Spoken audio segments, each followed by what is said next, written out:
So this round spot right here is on this oak tree is actually a lichen.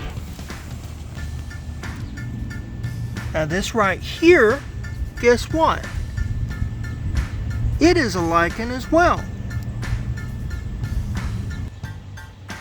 So there's at least 4 different classifications of lichen, and lichen are actually, they number in the hundreds if not thousands.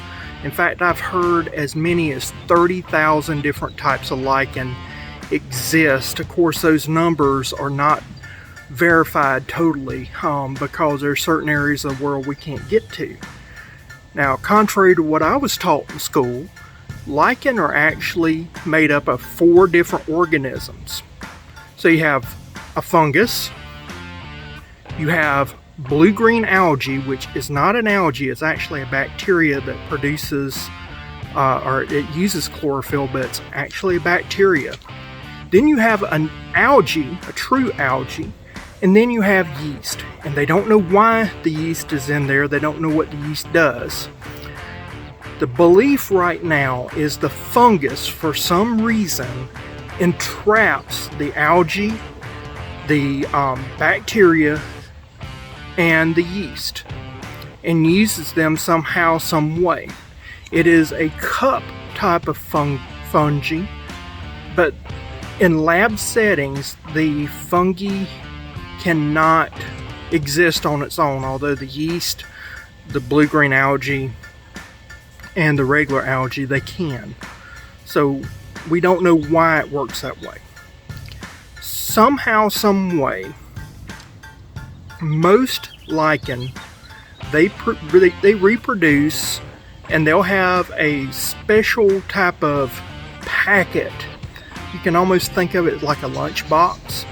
And so what happens is they will actually send out little packets of the fungi, the blue-green algae, the algae, and the yeast, all in a little packet to go far, far away from the parent.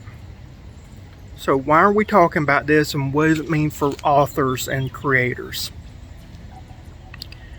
In one of my books, A Quick Guide to Archetypes and Allegory, I talk about how aliens represent culture.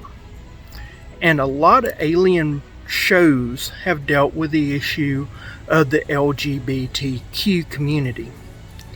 And they still do. And so by using the lichen, you can create an alien creature to represent LGBTQ. It could be talking about assimilation of cultures, a whole host of cultural issues you can deal with. And the lichen can be used as a real life example. So you have an alien creature that comes to Earth, and there's 3, 4, 5 organisms in there. They, why are they here? What are they here for? The thing is, this is a great way we can talk about invading cultures, countercultures, anything unknown. So I think this would be a great idea for an author. Just suggestion, everybody looks for writer prompts. So if you're doing a script for a TV, a play, anything of that nature, you're doing anything with books, look at lichen, study them, and use them as scaffolding for an alien culture invading America or Russia or wherever you're going to set your theme at. And then be deliberate. What is this counterculture coming to do? Remember, Kenneth Johnson, he's a different Ken Johnson, but Kenneth Johnson, he wrote V back in the 80s to represent Nazism in America. So he wrote about aliens being Nazis, or actually fascism. It wasn't Nazism, it's fascism. So you can do this for a whole host of issues, and especially with complex stuff, a lichen-like alien would handle that very well. So be innovative, be creative, look to nature, look for your surroundings for inspiration.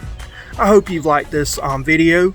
If you haven't already, hit the like button, subscribe, hit that bell so you can get future content, and I will see you later. Have a good one. Bye.